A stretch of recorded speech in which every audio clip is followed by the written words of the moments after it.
దాని ఫలితంగానే 1953లో ఆంధ్ర రాష్ట్రం ఏర్పడింది. అంటే మద్రాసు నుంచి విడిపోయి తన వ్యక్తిత్వం ప్రకారం తెలుగు వాళ్ళంతా కలిసి ఒక రాష్ట్రంగా ఏర్పడినటువంటి అధికారికంగా ప్రకటించారు. అనంతరం 1956లో ఆంధ్ర ప్లస్ తెలంగాణ కలిసి ఆంధ్రప్రదేశ్ అవుతుందని నిర్ణయించి ఆ రెండు రాష్ట్రాలు ఇప్పుడు మనం అనుకుంటున్నాం, కానీ ఆ రోజుల్లో అలాంటి విభజన ఏమీ లేదు. తెలుగు వాళ్ళంతా కలిసి ఒక రాష్ట్రము అనుకొని ఆ నిర్ణయంతో ఆంధ్రప్రదేశ్ రాష్ట్రం ఏర్పడింది.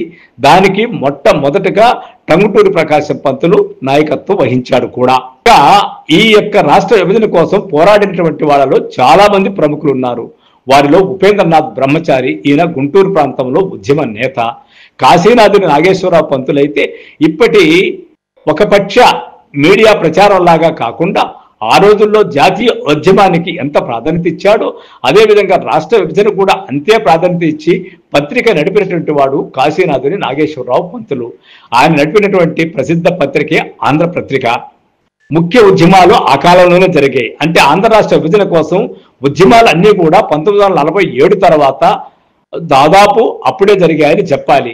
ఒకవైపు ఇంగ్లీషు వాళ్ళ తరవడం కోసం అంతకుముందు జరిపినటువంటి ఉద్యమాలలో స్వదేశీ ఉద్యమము, సహాయ నిరాకరణ ఉద్యమము, ఖిలాఫత్ ఉద్యమము, ఆంధ్ర రాష్ట్రానికి ప్రత్యేక హక్కుల ఉద్యమము, ఇలా ఎన్నో ఉద్యమాల పేరుతో ఒకవైపు దేశానికి ఒకవైపు రాష్ట్రానికి సైమిల్టేనియస్ గా పోరాడిన నాయకులు ఎంతో మంది ఉన్నారు.